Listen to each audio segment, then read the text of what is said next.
I'm with Fana. I'm a fan of Fana. Fan of Fana. Ang ganda ng mga songs mo, the way you sing, and I think you're one of the best young singers ngayon. Meron ka bang musicals din? What? May musicals ka rin ba? Wala Na po. sinalihan ka? Ano yung mga new songs mo ngayon? New songs ko po is Love Story po. This is under Inspire Music po. Inspire music? So yun yung mga parang, ano yun, parang Christian music na yun? May worship music din yung iba? Ganun? Yes po, kasi this is headed by Jamie Rivera. Ah, pwede sample lang, kahit one line. Ako'y nagtataka sa aking nadarama. Nang makita siya ay kumislap aking mata.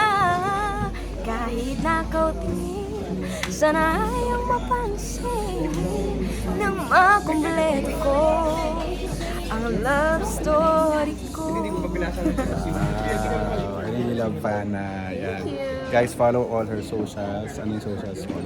You can follow me at fana.official and Instagram, Facebook, TikTok, and on Spotify. Lagi ka pa rin nasa ASAP ba yan? Or Yes po. Kaya watch with Lara Maiga rin minsan? Yes po. Nagko-collab ka. Usually, magka-prod po kami ni Ate Lara and Sheena also. Anong name ng group niyo? Parang Birit Queen ba? Anong pangalan? New Gen. New Gen Divas. Divas. Yeah. Pero may isang member niyo na dati na wala na. Parang hindi na siya masyadong active. Sino po? Original. Nalimutan ko na. Abang dami na rin po kasi. Oo nga. Marami. Iba-iba yung lineup niyo. Yes po. So ano yung last kasama mo sa ASAP na sa New Gen?